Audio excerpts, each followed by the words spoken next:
let's try putting the cutter on here.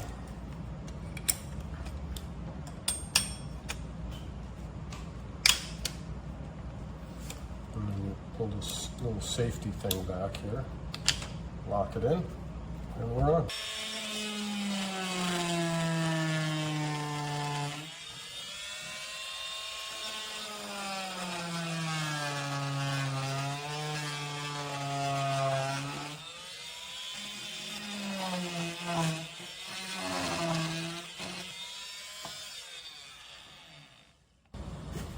The case is nice and padded. There's several pockets on the inside here with elastic on the top.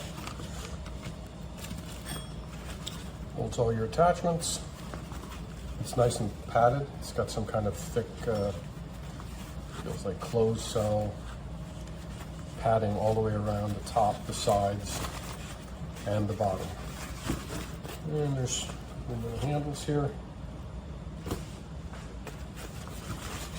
Plenty of room in there.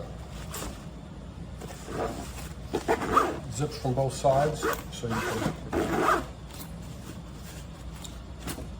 zip it. Zips up nice.